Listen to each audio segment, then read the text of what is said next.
रासायनिक अभिक्रिया में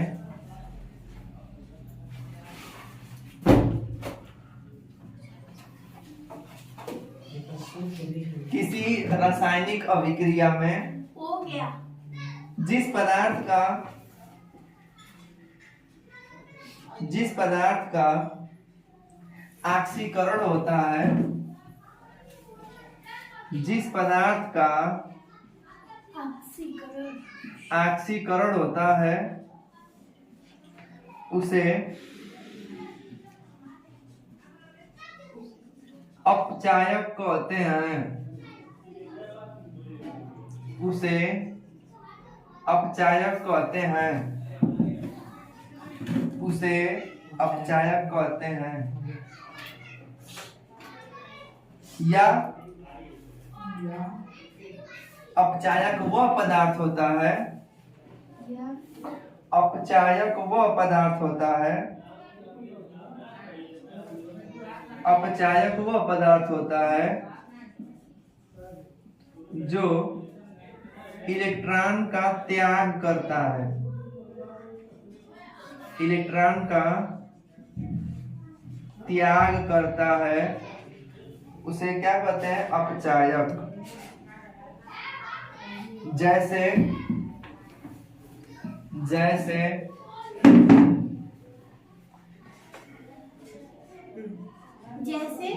लिख रहे हैं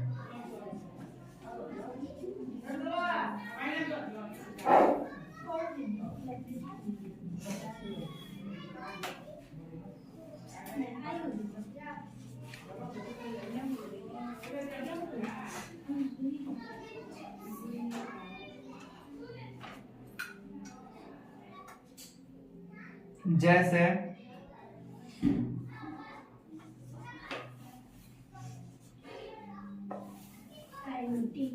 सुनिए, अभिक्रिया है, सुन लीजिए। इस पे 3 गुना ये ज्यादा है, क्या करेगा? ये देगा, क्या करेगा? लेकिन हमको क्या चाहिए? जो त्याग करता हो, अपने अंदर से निकालता हो। ये क्या करना चाहता है? 3 को देना चाहता है। फिर देखिए यहाँ पे जैसे देखो यहाँ पे माइनस है, इसका मतलब कि इसको ए क्या चाहिए? लेना है। ये क्या कर लेगा? देखो यहाँ से अगर इसमें आयोडीन का 0 घात था, कितना था? 0। आयोडीन का माइनस था, अब क्या हो गया? 0 हो गया। इसका मतलब ये क्या किया है? अपने अंदर से 2 इलेक्ट्रॉन का त्याग कर रहा है। क्या कर रहा है? 2 इलेक्ट्रॉन का त्याग। अरे मैंने 2 था, नहीं 2 दिया। मैं आयोडीन माइनस आई 2 बार था, तो यहाँ से ये निकाल लिया है। कितना? 2 गो।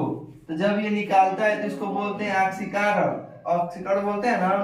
और जो पदार्थ निकालता है उसे क्या कहते हैं? अपचायक। आप इसको ऐसे दिखा के यहाँ पे लिखिएगा, पहले अभिक्रिया को लिख लीजिए। सर ये F इससे क्या है? आयरन है, आयोडीन है। F इसे आयरन होता है? हाँ, फेरस बोलते हैं उसको। लिखिए नीचे। सर ये नहीं लिखे। आई पे माइनस आयन है। 2 इलेक्ट्रॉन को त्याग कर, 2 इलेक्ट्रॉन को त्याग कर I2 बनाता है। अतः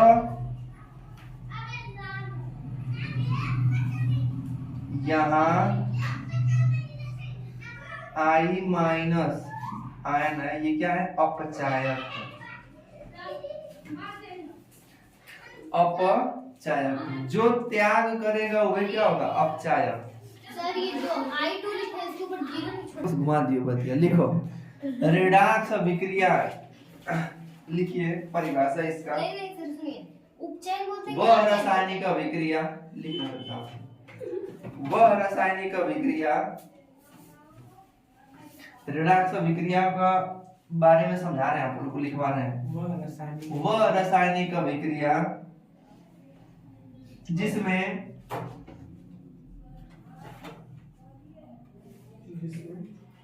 जिसमें एक ऑक्सीकरण जिसमें एक अभिकारक का ऑक्सीकरण लिखेगा इस तरह, जिसमें एक अभिकारक का ऑक्सीकरण, क्या बोलना है? जिसमें अभिकारक का जिसमें एक अभिकारक का ऑक्सीकरण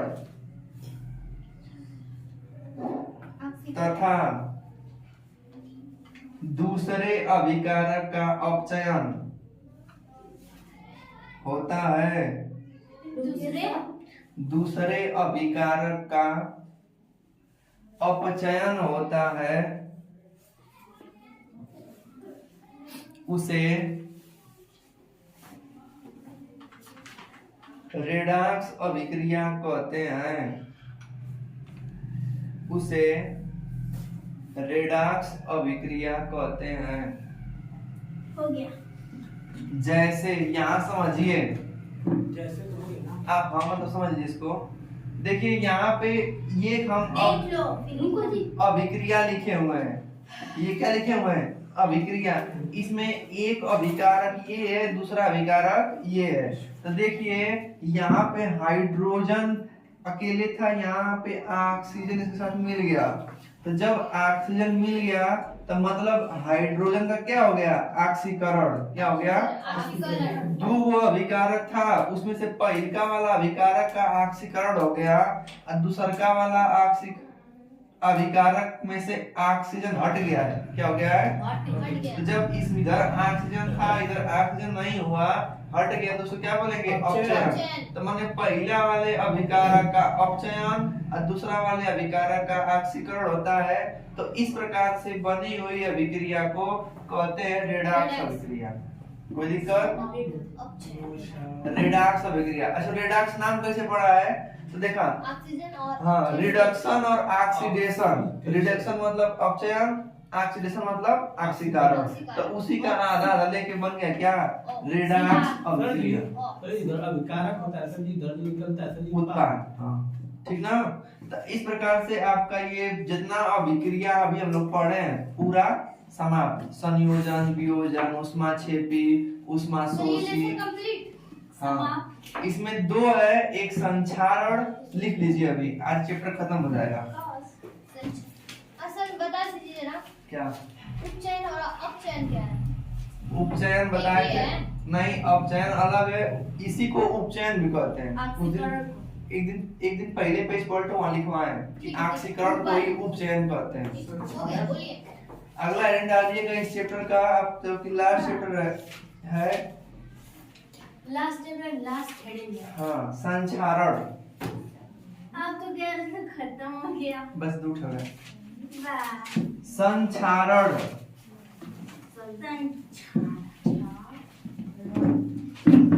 रणनीति। लिखिए संक्षारण क्या होता है, लिखिए। इसमें क्या बोलते हैं इसको? इंग्लिश में इसको दिया है कोरिजन बोलते हैं।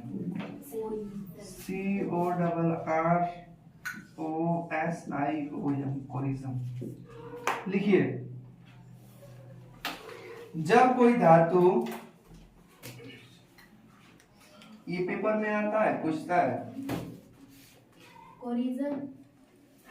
कोरिजन है या नहीं है। जब कोई धातु जब कोई धातु अपने आसपास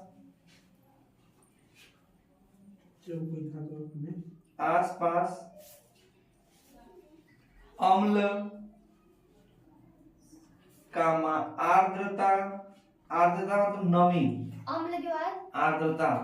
आर्द्रता। जब कोई धातु अपने आसपास अम्ल या आर्द्रता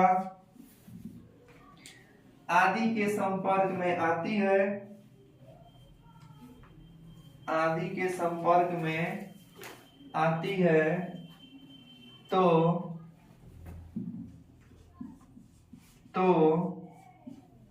वह संक्षारित कोष्टक में नष्ट। नष्ट। हाँ, संक्षारित कोष्टक में नष्ट होने लगती है। इस क्रिया को इस क्रिया को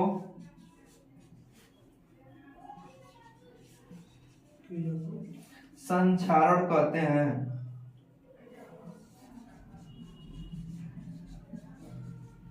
इस क्रिया को संक्षारण कहते हैं। जैसे लोहे पर जंग लगना,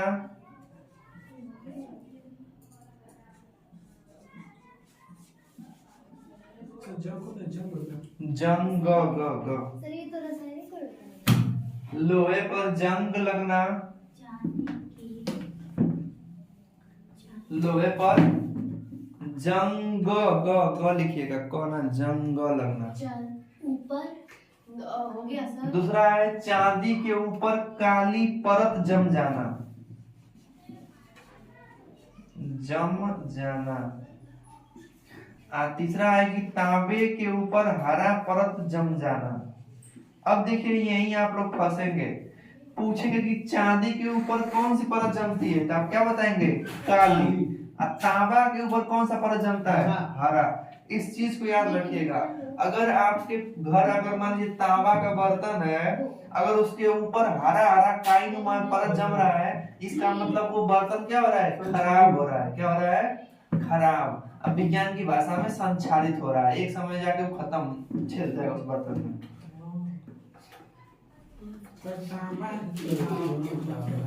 तांबा, ठीक ना।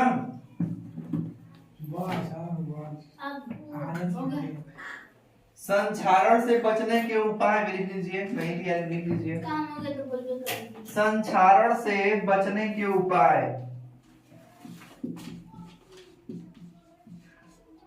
संक्षारण से बचने के उपाय। अब कोनो चीज संक्षारित हो रहा है तो कैसे बचा जा सकता है। पहला उस नंबर की पेंट चढ़ाकर उस पे क्या कर देंगे, पेंट चढ़ा देंगे। और पेंट लगा के। हाँ सर गिरीश। हाँ वो भी।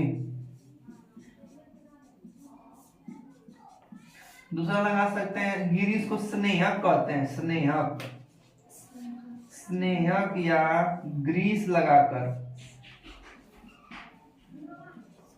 सर आप स्नेह लिखे और स्नेह बोल रहे हैं। स्नेहक। तीसरा लिखेंगे गैल्वेनाइजेशन, गैल्वानीकरण करके।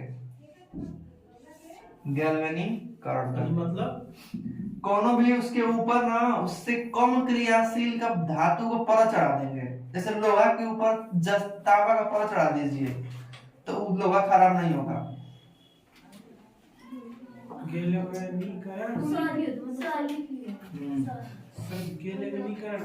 गैल्वेनीकरण। नहीं जी। एक लास्ट टॉपिक बस बचता है, विकृति गंधिता। आपको बताए थे कि कोनो भी अगर वसा चीज है, वसा मतलब छाना हुआ चीज है, अगर वो ऑक्सीजन के साथ क्रिया कर लेगा तो उसका स्वाद बदल जाता है। जैसे घर में अगर मान लीजिए बिस्कुट खा के उसका पैकेट रखे हुए हैं, फाड़ के अगर दो को खा लेंगे और सब बचा रहेगा तो कुछ दिन बाद क्या हो जाएगा, मेरा है। जैसे नमकीन है, अगर बाहर रख देंगे तो चिप्स हो गया, नमकीन हो गया, उसका स्वाद क्या हो जाएगा, बदल जाएगा। वो कौन चीज है वो जो छाना हुआ रहेगा, पूरी तरह खराब होगा ना, बस जो छाना हुआ रहेगा वो क्या हो जाएगा, खराब हो जाएगा। खराब क्यों होता है, वो ऑक्सीजन से ना क्रिया कर लेता है, इसलिए उसका स्वाद क्या होता है, बदल जाता है। ठीक है ना। इसी से बचने के लिए नाइट्रोजन गैस भर देते हैं। जैसे आप लोग चिप्स खरीदते होंगे, कुरकुरे, हल्दीराम का कोनो भुजिया जो खरीदते होंगे आप लोग, टेढ़े मेढ़े कोनो भी चीज, तो उसमें देखेंगे तो हवा भरी रहती है, तो हवा नहीं होती, वो क्या होती है, नाइट्रोजन गैस भरी होती है। ठीक ना, नाइट्रोजन गैस। तब कहता है कि विकृति गंधिता से बचने के लिए किस गैस का उपयोग करते हैं, नाइट्रोजन। क्यों नाइट्रोजन गैस का, तो नाइट्रोजन मतलब ना ये अक्रिय रूप में माना जाता है, ये ऑक्सीजन से क्रिया में किसी चीज को करने नहीं देता है, इसलिए इसको भरते हैं। ठीक ना। तो आज ये चैप्टर खत्म हो गया। कल वो विकल्पी प्रश्न पूछेंगे और एक एक को समझाएंगे।